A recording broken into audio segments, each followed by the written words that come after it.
It's the Score North Twin Show. All right, I got a new game for you guys. We can do this throughout the off season as we see fit. Okay? It's called Running the Bases. 4 hard-hitting, pressing topics or questions related to the Twins, baseball, or life. Oh, nice. Running the bases. Okay. All right. Yeah, we're going to run the bases. We'll run the bases. We're going to run the bases. Gonna trot around the bases. All right, let's do it. This Let's is run the those Score North bases. Twin Show, where we're still working on our slogan after they have crossed off the boxes of winning a playoff game and winning a playoff series for the first time in 2 decades. So I present to you 4 hard-hitting topics and or questions. Starting with this one, first base. We have a random twin of the week, too, coming at you on this episode. Ooh. Nice. First base, an update on the Twins TV situation from The Athletic. As they chase down their 3rd division title in 5 seasons, the Twins estimate they reached only 30% of their entire viewing audience in 2023. Whether via cord-cutting, blackouts, or no viable streaming options for local customers, team sources said the organization's reach was significantly limited. According to team sources, Twins territory contains perhaps as many as 4.5 million households. About 3 million more than the team was able to reach in 2023. So they're saying there's 3 million households out there in Twins territory. I love how they declared it Twins territory. Do we capitalize the T in territory too? How about I think they do. Twins Yeah, territory. yeah, I Right? think they do. And so expanding its audience and reducing blackouts are the team's biggest goals for 2024 and beyond as they look for new broadcast partners and options. The Twins believe out of sight, out of mind could be one of the big reasons that they failed to attract 2 million fans at Target Field last year, despite spending a record high on payroll. So I guess my question is, what do you make of the Twins saying, basically saying, wow, we were only reaching like 1/3 of the people with our old antiquated TV contract. What do you make of this? Here's what I make of this in having read the story this morning is this. You know, a good way to not draw more folks. Do you know a good way to not get more people who might subscribe to your whatever it is service? Cutting your payroll. This is exactly what I was talking about last week. This is not the time to cut your payroll. I know it's going to be short-term pain, right? But if you want more people to come to your games and you want more people potentially, if you can offer them a service, and I mean, we are now, and this is awesome, in the era of streaming. So we're not talking about you got to buy the whole package. We're talking about buying a package of Twins games. How on earth is short-term saying, well, we're going to take a financial hit, so we actually have to potentially make our team worse? How is that a good idea right now? It's not. It's a terrible business decision. Take the short-term hit. I know it's going to hurt, but if you want to grow, and look, here's the thing. If I was an advisor, which we all should be for the poll ads on media, nobody has screwed the pooch more than the poll ads. They started Victory Sports while they were in the Metrodome and politicking for a new stadium. And you know what the politicians said? Our constituents all hate you now. We're not building you a stadium. Yeah.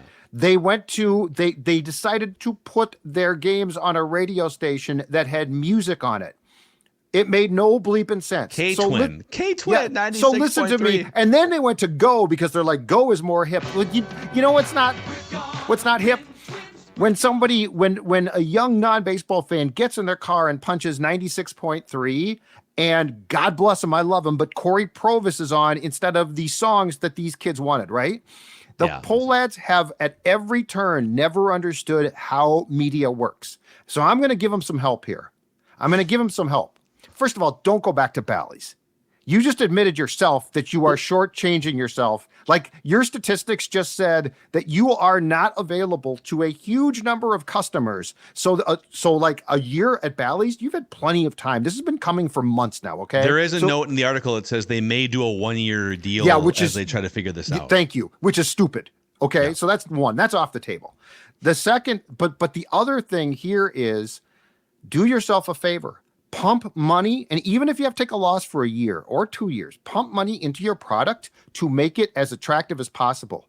I'm telling you guys, the Victory Sports thing is in play again here. Why on earth would you take your games to your own channel, which, by the way, is not a bad idea, but why would you take your games to your own channel when you were trying to get a new stadium and you gave every politician in the state a reason to say, you're just pissed off everyone in my territory, which is more important than Twins territory. So this story actually drove me crazy because if they don't do this right, and that includes keeping your payroll at least relatively close to where it was, you are again not understanding how the media landscape works. And last thing is, and I know this for a fact because I know him, Dave St. Peter is a smart dude. He comes from a PR background. He knows all this stuff. So Joe, Jim, Polat family, listen to him. Let Dave cook. Let Dave cook and get out of the way and do not act like you know the media business because you don't. Let St. Peter sizzle. I like that. Let St. Peter pop. That's good. Oh, no, that's a good rant. Sizzle. Yeah, I think generally the Twins saying that, hey, the Twins are basically saying, based on the constraints of these sort of old-timey TV contracts, we aren't reaching nearly as many fans as we could, which is a fact. But it's also not just unique to the Twins. This is baseball's biggest problem, games being unavailable. You know that if you live in, is it Iowa? There's a couple states where, like, if you live in Iowa, 5. You're blacked out from streaming 5 different teams. 5. Yep. Because you're not allowed to stream games locally unless this is why it's ridiculous. So Bally's and Diamond Sports Group or whatever it was, they had the rights. They paid for the rights to distribute the games for all these years for the Twins. And they formed deals independently with Xfinity, with Hulu at the time Live, with YouTube TV Live, with all these different streaming platforms, right? Mm-hmm. And somewhere along the line, YouTube TV and others said, Sling, whatever these options are, right? They said, well, dude, we're not going to, no, you guys are like, you're not that valuable to us. And we could debate who's at fault, but like a deal fell through. And so now if you're a YouTube TV subscriber, all these other platforms, you're just eliminated from watching Twins games unless you go and sign up for a cable package that you don't want all these other channels. If like we're in an age now where almost every relevant, competent media platform, you can just pay a la carte for that platform, right? If I want to watch Disney movies, I'll just pay $15 a month to watch Disney movies. If I want to watch, whatever, like if I want to watch NFL games and I'm living anywhere I want to, like you should be able to watch games from any device, anywhere in the country and pay for it if you want to. So whatever the Twins do, just be accessible. Like, by the way, football is every Sunday, it's only 17 games. Football is a lean forward, carve out a full day for your team type of a sport. Baseball's not like that. There are some games where you do that. Baseball's just background music. It's always available. You're not going to like cancel plans on a Tuesday night. You got a kid's piano recital or, whatever it is. Like Judd you're not... would. Judd would probably. But, I'd cancel on the kid. But most normal human beings aren't canceling plans to watch baseball. So you need to make it available so they can stream it on their phone from a restaurant, from wherever you are, right? So that's my rant. And don't devalue your product. Now is not the time. You are, if you cut your payroll substantially, you are devaluing a product that you're trying to get more people excited about. Yep.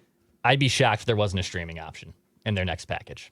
I don't think it's going to be a contract situation with like Dish or Xfinity or DirecTV. I think there's going to be a streaming option available to fans that might cost more, but that will be available in some capacity. Yep. Okay, second base here as we run the bases on the Score on Our Twin Show.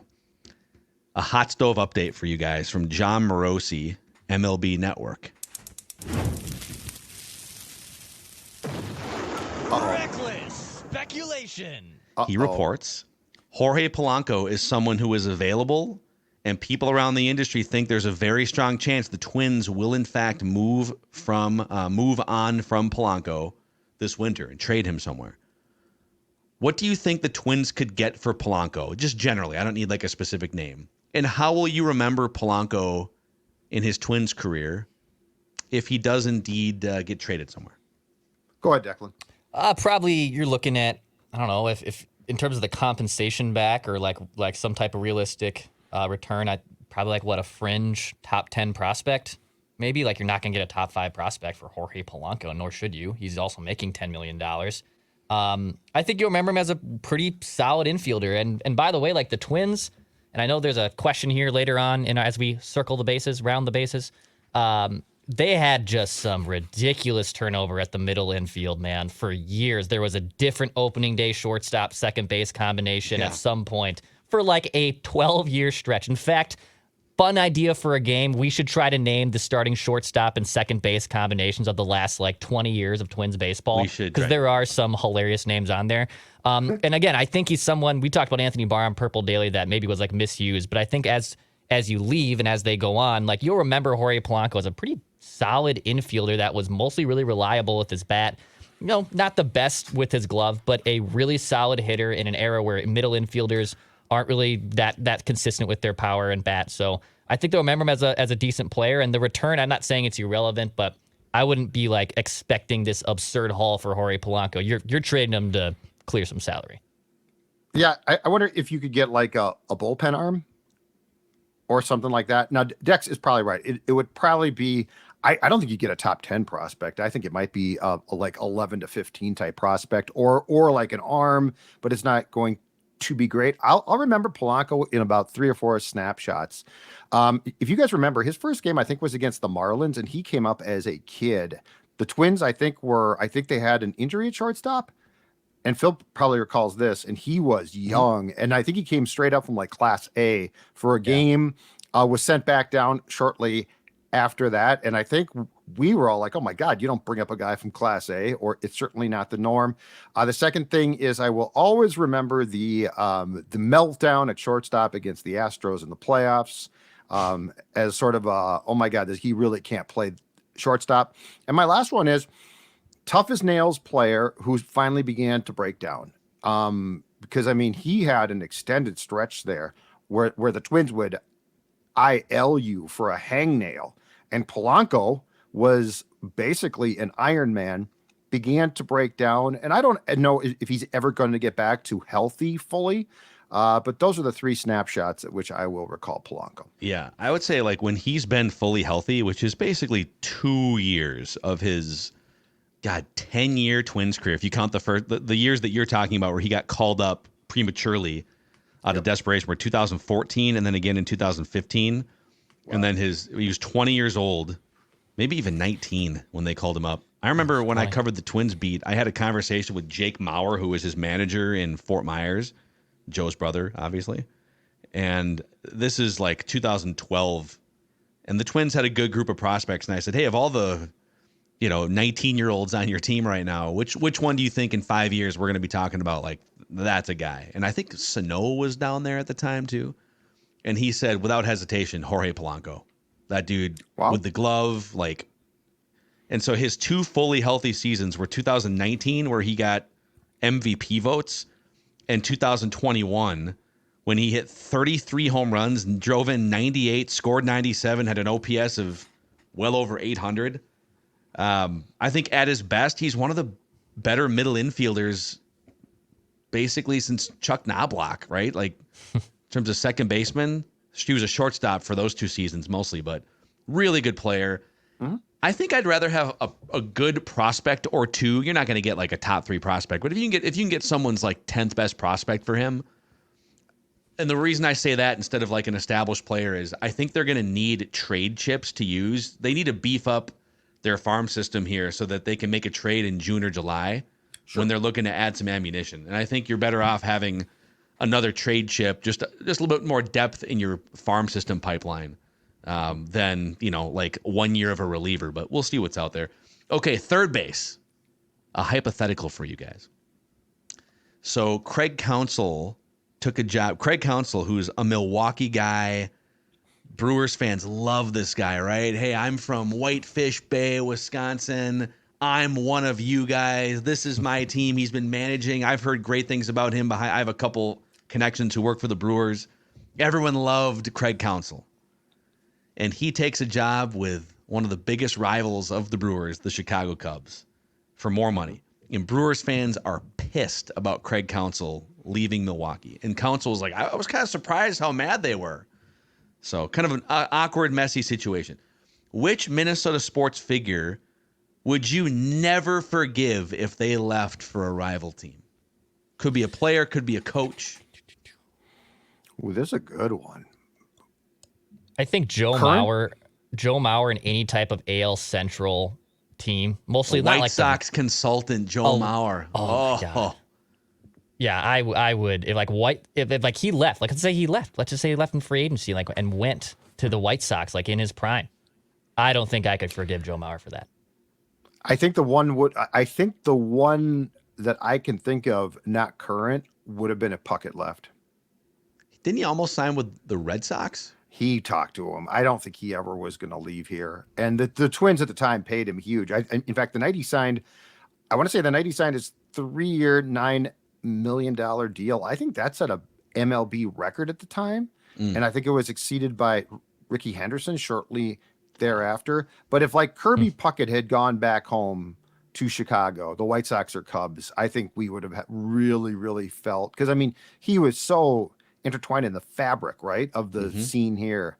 I'm trying to think of currently. I'm not sure there's one. There's not that many. The problem is there's not that many rivalries now. Like, who's the Wild's rival? Like, if Kaprizov went to the Blackhawks, it'd be like, and we sort of expect him to potentially leave, don't we? Yeah. Like it's like he might leave in a couple of years. Like The I'm thinking Timberwolves- vitriol. yeah, like if Anthony Edwards went to the Nuggets, I'm trying to think of who the Timberwolves' rival even is right now. They haven't been good enough to have rivals. But like if Justin Jefferson left, I think we'd To be the Packers. bummed. If Packers Jefferson went to the yeah. Packers, okay, or the Bears, yeah, I think we'd be pretty pissed about that. Which, Vikings, maybe they reach an impasse with these contract talks. Bears are looking for another weapon. Yeah, he might go to the Bears eventually. I don't see. I think the Packers are in for a long cycle of not being good.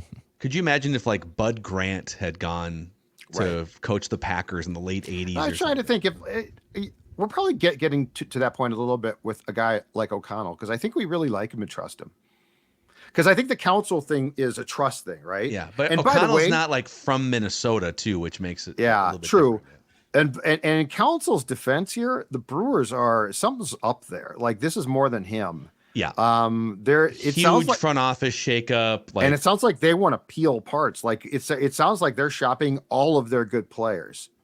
That's why Corbin Burns? Like, dude, you should be calling if you're Falvey, find a way to Devin Williams, the closer. It sounds like they're trying to shop him. So Craig Coach. Counsell might have got out for self-preservation purposes. Yeah. Okay, we're rounding third now. Rounding the bases on the way home. Here's the final question for you guys. Okay? I'm like Astudillo.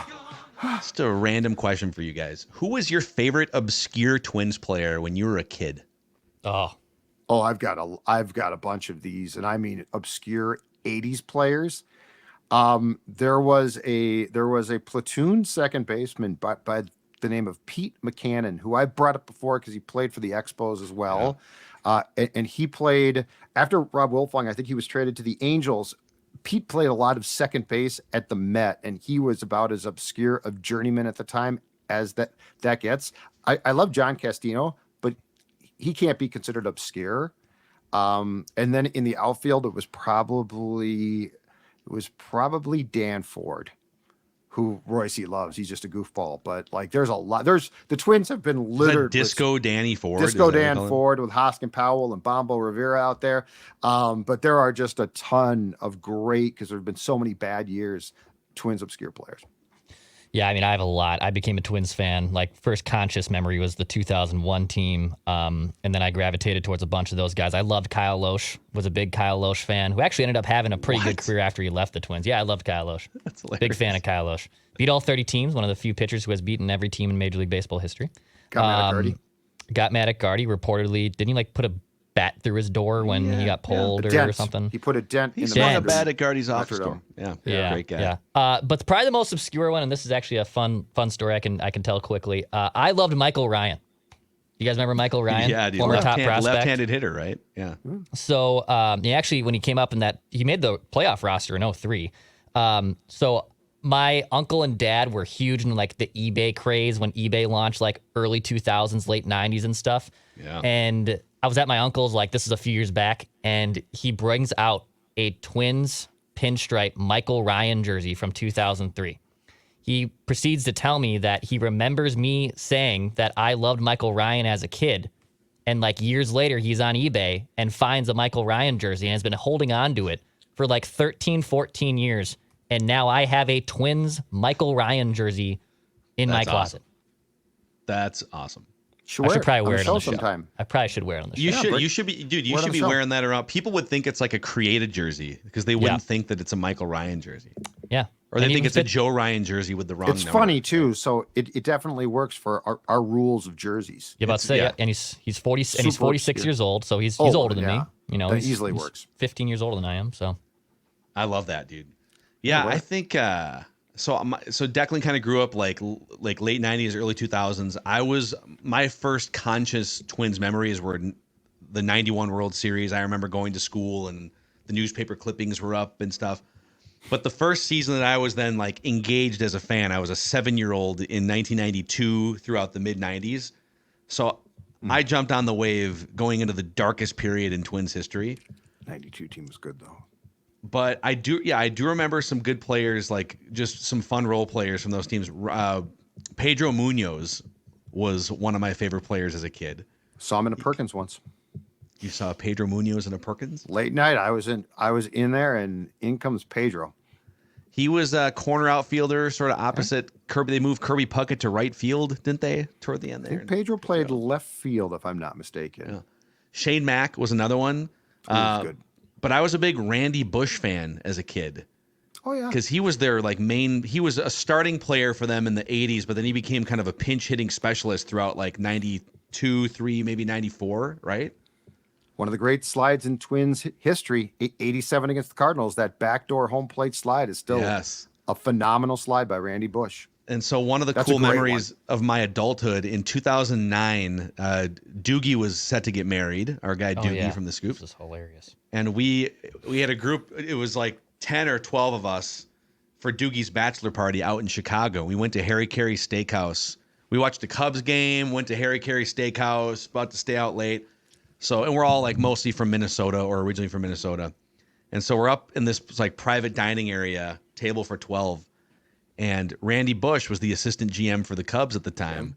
And he had caught wind that there was a group from Minnesota upstairs. He came up and hung out. He had his World Series ring on too from 87. He came up and told stories and hung out for over an hour and drank whiskey and stuff. Just awesome. Ball guy. A ball guy. Yeah, just love ball. Man. Yeah. Love ball. Not those pansies who like analytics.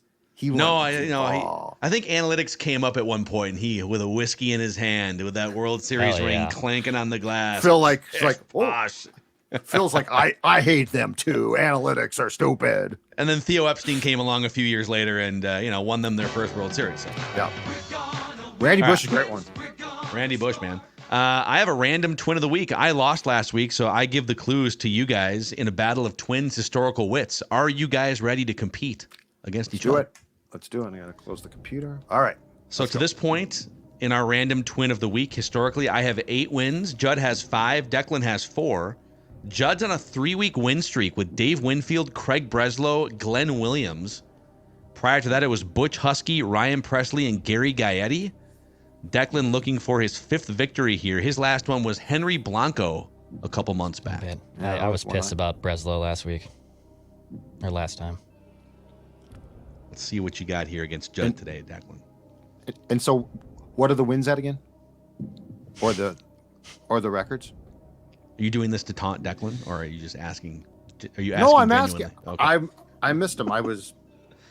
You're prepping mentally for the. Yes. I have 8. You have 5, Judd, and Declan has 4.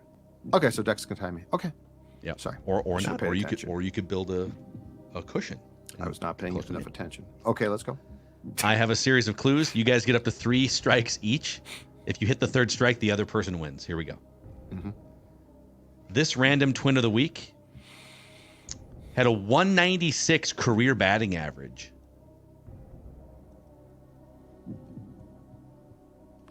You did this before. Okay. Potentially. Where I'm going with this. No, I don't, but This random twin of the week was intentionally walked 1 time in his career. Which you would expect for a 196 career hitter. You're probably not going to walk that guy very often, but someone did. But he did get. Okay. This random twin of the week played in 553 career Major League Baseball games. Okay. This random twin of the week retired from professional baseball pretty recently, actually, 2022, and became a bullpen coach. A Major League bullpen coach. Butera. Drew Butera. That's probably it. Wow, dude, that's impressive work by you. Was it that obvious that he's the Angels bullpen coach? Yeah, because Yeah. I saw it on the roster when I went to the Angels Twins game. I should have left that one out. Yeah, I thought about leaving that one out. I wasn't sure if you guys knew that he was the Angels bullpen coach. I thought, Yeah. it's like they're going to think it's a pitcher because he's a bullpen coach. But you guys are a step ahead of me. Yeah, I'm still used to catchers. Being a ball guy myself, I'm still used to catchers being bullpen coaches. Yeah. You're right. It's probably more frequent now that it's former pitchers. Drew Butera. Yeah, he was, other clues were fastball clocked in the mid-90s. Yeah. Was heavily involved in 2 no-hitters in his career. He caught 2 no-hitters. I was at one of them, the Liriano no-hitter in 2011 in Chicago. The one with 6 walks? Was it 6? I thought it was, it was like 8. Like 8 walks. Well, 8, yeah. It was a lot of walks. It was a little league no-no. Screaming line drive by Adam Dunn at, I think, shortstop Matt Tolbert to close out that game. Yeah. He had 1,500 career Major League plate appearances, 19 home runs, second-generation twin, and played for Team Italy in the 2013 World Baseball Classic. Also was an original founding member of the Fun Bunch in that Twins clubhouse. He was? Oh, yeah. Oh, I didn't know that. What, a World Series? A little bit more of like a mature sort of version of it. His dad was a Twins player. Sal Butera was a backup catcher in '87 and in his second stint, I believe, with the Twins. Yeah. I think he was a scout for the Blue Jays last time I looked. Yeah. So, wow, Judd picked up his 6th victory in impressive fashion there. Declan will give I was the on clues a long drought before this. Yeah, and now you got 4 consecutive wins. It's a dynasty here brewing for Judd in Random Twin of the Week. Something like that. Hey, thanks for hanging out with us during these off-season episodes of the Score North Twin Show. You can help us grow the show and this awesome community of Twins fans by clicking the like button and the subscribe button on the Score North YouTube channel, and by giving us a 5-star rating and a positive review on Apple Podcasts as we keep our eye on the hot stove this winter for Judd, for Dex, for Phil, and for the Butera family. We'll see you guys next time on the Score North Twin Show.